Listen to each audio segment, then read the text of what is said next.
warahmatullahi wabarakatuh. Selamat datang di kelas Ibu Dwi Mardianti. Bagaimana kabar kalian hari ini anak-anak? Semoga kalian selalu dalam lindungan Allah Subhanahu wa taala. Amin. Kali ini kita akan melanjutkan pembelajaran kita masih tentang gerak. Kalau kemarin gerak pada hewan dan tumbuhan, kita akan membahas hari ini gerak pada benda. Salah satu gerak pada benda yaitu gerak lurus. Apa yang akan kita pelajari hari ini berkaitan dengan gerak lurus? Apa saja faktor yang mempengaruhi suatu gerak, jenis-jenis gerak lurus, dan tentu saja bagaimana konsep gerak itu sendiri ya. Kita mulai saja pembelajaran ini dengan bacaan basmalah. Bismillahirrahmanirrahim. Semoga apa yang akan Ibu sampaikan dapat kalian serap dengan baik. Selanjutnya, Ibu minta tolong kalian untuk mengamati dua buah gambar berikut ini. Seandainya ada dua anak, ini ya, ada dua keadaan dengan jarak tempuh yang sama dari sekolahan, dari rumah mereka masing-masing ke sekolahan, tetapi yang satu menggunakan sepeda dan yang satu berjalan kaki, manakah yang akan cepat sampai ke sekolahan? Tentu kalian akan menjawab anak yang bersepeda kan? Karena kecepatan ditentukan oleh alat yang digunakan. Nah, apabila anak yang berjalan kaki, jarak dari rumahnya ke sekolahan lebih dekat, ada kemungkinan bahwa anak yang berjalan kaki akan lebih cepat sampai. Nah, hari ini kita akan mempelajari faktor-faktor apa saja yang mempengaruhi gerak pada benda. Tapi sebelumnya, Ibu akan menjelaskan tentang konsep gerak itu sendiri. Suatu benda dikatakan bergerak bila kedudukannya selalu berubah terhadap suatu acuan. Jadi, benda bergerak apabila benda tersebut mengalami perpindahan tempat. Jika kita berada di dalam mobil yang sedang berjalan, maka kita akan dikatakan bergerak apabila titik acuannya adalah jalan raya.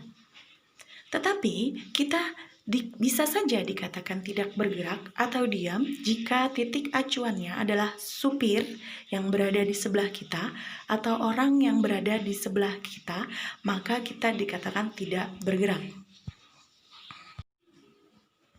Selanjutnya, kita akan mempelajari tentang perpindahan, kecepatan, dan percepatan. Perpindahan termasuk besaran vektor.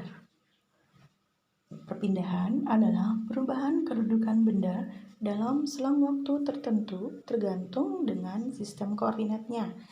Atau kalau lebih sederhananya, perpindahan itu memiliki arah, sehingga perpindahan merupakan besaran vektor. Pada gambar, jika ada sebuah benda yang bergerak dari titik A ke titik B, maka jarak awalnya, posisi awalnya X1 dan posisi akhirnya adalah X2, maka perpindahannya adalah delta X sama dengan X2 dikurang X1. Berbeda dengan jarak adalah panjang lintasan sesungguhnya yang ditempuh oleh benda. Sehingga jarak tidak memiliki arah seperti perpindahan, dan jarak termasuk besaran skalar. Contoh dalam kehidupan sehari-hari seperti ini misalnya, ada benda bergerak dari A ke B, yang di atas itu tadi, dari A ke B, jaraknya 5 meter, dan kembali lagi ke A. Maka perpindahannya adalah 5 ke kanan, ditambah 5 ke kiri. Artinya 5 dikurang 5, 0. Berarti benda tersebut tidak mengalami perpindahan. Tetapi jarak lintasannya adalah 5 ditambah 5 sama dengan 10 meter. Jadi dari kasus ini maka terdapat perbedaan ya antara perpindahan dan jarak. Selanjutnya, Ibu akan menjelaskan tentang kecepatan. Kecepatan juga merupakan besaran vektor yang memiliki arah. Nah, kecepatan itu adalah perpindahan per satuan waktu.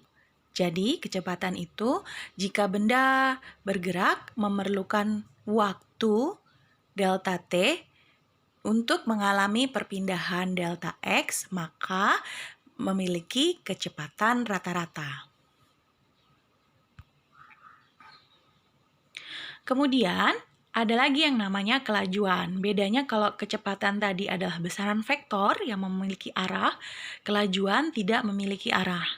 Nah, kelajuan rata-rata itu sama dengan jarak total yang ditempuh dibagi dengan waktu yang diperlukan. Jika dituliskan, V sama dengan X per T. Di buku kalian ada juga yang menuliskan X itu sama dengan S.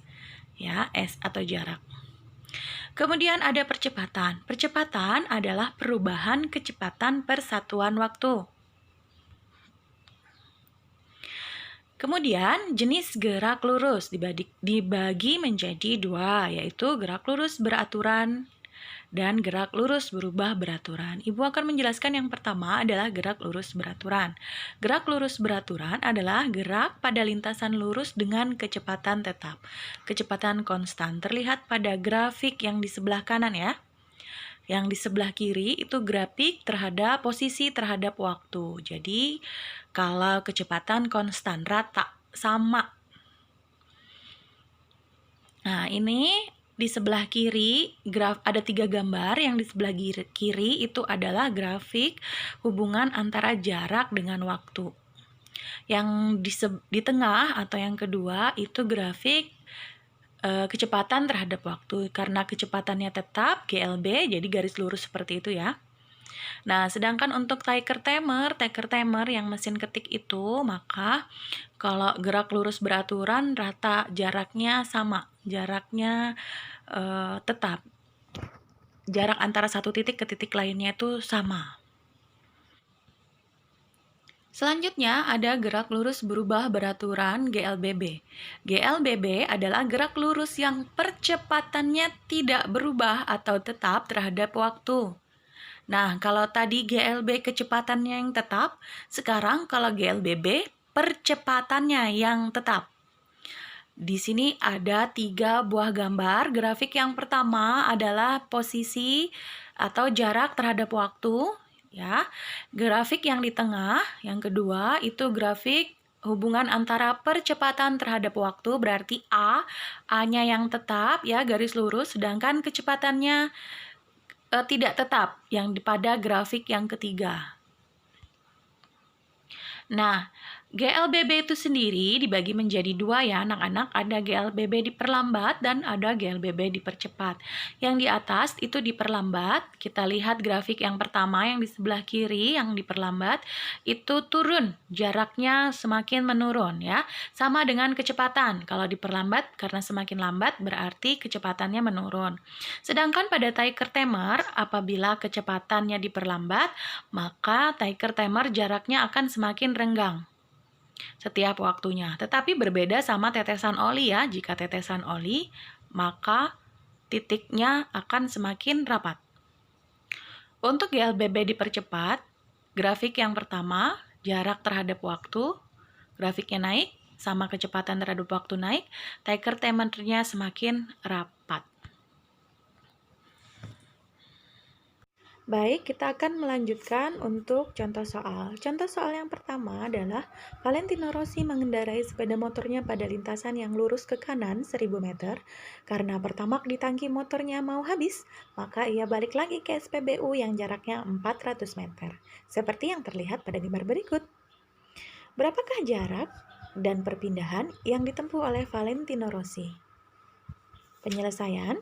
Jarak adalah total panjang lintasan. Jadi jaraknya adalah 1000 ditambah 400 sama dengan 1400 meter.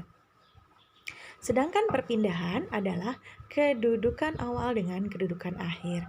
Jadi perpindahannya adalah 1000 dikurang 400 meter sama dengan 600 meter ke arah kanan. Contoh soal yang kedua. Sebuah mobil bergerak selama 2 jam dan menempuh jarak 100 km. Berapa besar kelajuan mobil tersebut? Penyelesaiannya, kita tulis dulu yang diketahui. 2 jam itu adalah waktu, lambangnya T sama dengan 2 jam. Kemudian 100 km itu adalah jarak, lambangnya S. Yang ditanyakan adalah kecepatan V, sehingga V sama dengan jarak dibagi waktu, S dibagi T, 100 dibagi 2, 50 km per jam. Soal terakhir, soal yang ketiga. Perhatikan peristiwa berikut. 1. Buah yang jatuh dari pohonnya. 2. Bola yang dilempar ke atas. 3. Sepeda yang menuruni bukit. 4. Mobil yang menaiki tanjakan. Contoh gerak lurus berubah beraturan dipercepat adalah, kita bahas satu-satu. Buah yang jatuh dari pohonnya itu GLBB dipercepat karena ke bawah. Kemudian bola yang dilempar ke atas itu diperlambat karena ke atas. Sepeda menuruni bukit, GLBB dipercepat. Mobil yang menaiki tanjakan karena ke atas berarti dia GLBB diperlambat. Sehingga dari jawaban GLBB dipercepat adalah 1 dan 3. Jawabannya adalah B. Demikian penjelasan materi Ibu, mudah-mudahan bisa dipahami. Kalau kurang lengkap, kurang paham, kurang jelas, silahkan saja chat ke WA Ibu. Gunakan bahasa yang baik dan sopan ya. Terima kasih. Wassalamualaikum warahmatullahi wabarakatuh. Sampai jumpa di kelas Ibu selanjutnya.